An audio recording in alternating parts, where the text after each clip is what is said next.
Kembali lagi di Ukime Channel. Pernahkah kamu merasakan ada sesuatu yang tersembunyi di balik kabut pagi di kaki Gunung Batur? Sebuah kekuatan yang tak terlihat namun mempengaruhi kehidupan ribuan jiwa.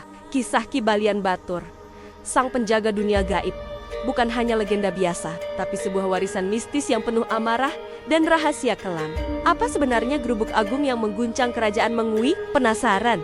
Simak terus cerita ini sampai akhir. Dan jangan lupa tekan tombol subscribe supaya kamu tidak ketinggalan kisah mistis berikutnya. Dan mari kita mulai videonya.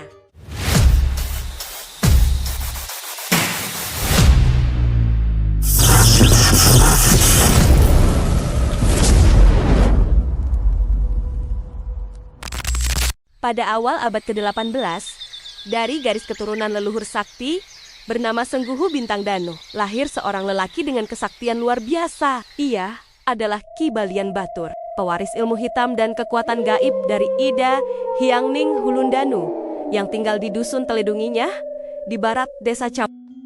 Namanya dikenal bukan hanya karena ilmu yang diwariskan, tapi juga karena aura mistis yang menyelimutinya. Dalam sunyi hutan dan kabut pagi, kekuatannya tumbuh, siap menorehkan sejarah yang tak terlupakan. Ki Balian Batur tidak hanya tinggal di Teledunginya, wilayah kekuasaannya meliputi desa Ketegan Alas Kedangkan, tepat di dekat Abian Timbul, yang kini dikenal sebagai Banjar Rangkan, desa Ketewel Sukawati. Disinilah ia mengajarkan ilmu kepada para muridnya, sekaligus menjalankan ritual-ritual sakral. Kebiasaannya yang unik, seperti mencuci rambut di alas rangkan dan mengeringkannya dengan angin hutan, menambah misteri sosoknya yang tiada tanding.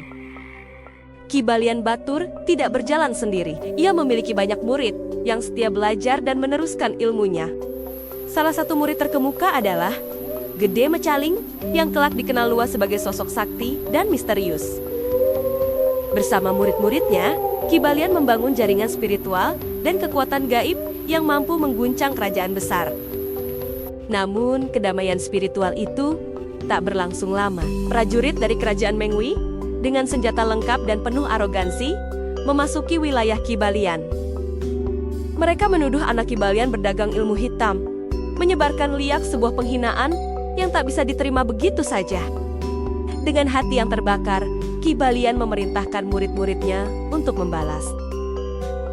Ki Balian Batur tak melawan dengan senjata biasa. Ia memerintahkan murid-muridnya untuk menciptakan gerubuk. Epidemi misterius yang menyerang pesisir timur Mengui, dari desa Caw hingga desa Keramas, rakyat mulai jatuh sakit dengan gejala muntaber yang mengerikan. Kematian datang tanpa henti, menebar ketakutan dan kepanikan yang melumpuhkan kerajaan. Mendengar wabah yang merajalela, Ang Lurah Taro segera melaporkan pada Raja Mengui, Gusti Agung Putu, yang juga bergelar Cokorda Sakti Belambangan. Dengan amarah membara, Raja Mengui mempersiapkan pasukan elit, dipimpin Ki Gumiar Bandesa, untuk menyerang Ki Balian Batur. Mereka maju ke Teledunginya, siap menumpas kekuatan gaib itu. Pasukan Mengui menghadapi musuh yang tidak kasat mata. Serangan mereka sial-sial menghadapi ilmu gaib Ki Balian. Beberapa murid gugur, namun sang Balian tetap tak tersentuh. Pertempuran ini bukan hanya tentang senjata dan pasukan, tapi kekuatan roh dan ilmu hitam yang melindungi tanahnya. Dalam kebingungan dan keputusasaan, terdengar suara gaib dari angkasa, mengungkapkan rahasia satu-satunya senjata yang mampu mengalahkan Ki Balian.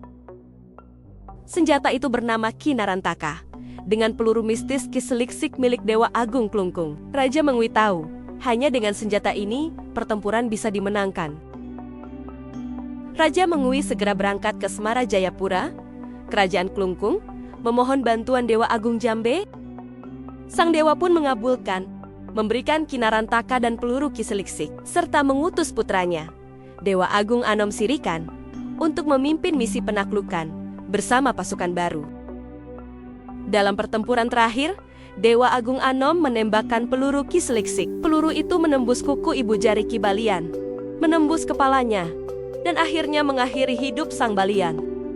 Namun sebelum meninggal, Ki Balian sempat mengucapkan pesan terakhir yang penuh sumpah dan ancaman. Ki Balian Batur bersumpah, apabila sebagian wilayah Mengwi tidak diberikan kepada Dewa Agung Anom sebagai balas jasa dan penghormatan, maka sukmanya akan terus membuat gerubuk merajalela. Sumpah ini menjadi peringatan abadi bagi kerajaan dan rakyatnya. Untuk menenangkan sukma Ki Balian dan menjaga keseimbangan, Cokorda Sakti Belambangan mendirikan Pura Arjakusuma di Rangkan Sukawati. Selain itu, dibangun pula Pura Penataran Agung sebagai tempat pemujaan bersama bagi Raja Kelungkung, Raja Mengwi, para Brahmana, dan seluruh rakyat. Pura ini menjadi simbol perdamaian antara dunia manusia dan dunia gaib. Kisah Ki Balian Batur mengingatkan kita bahwa kekuatan tak selalu terlihat dan keseimbangan dunia membutuhkan penghormatan pada yang tak kasat mata. Di balik kabut dan sunyi hutan, warisan Ki Balian masih menyimpan rahasia dan misteri yang menunggu untuk diungkap.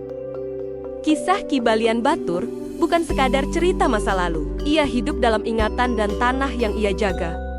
Jika kamu ingin tahu lebih banyak kisah mistis dan sejarah tersembunyi lainnya, jangan lupa tekan tombol subscribe dan nyalakan lonceng notifikasi. Sampai jumpa di episode berikutnya. Ciao!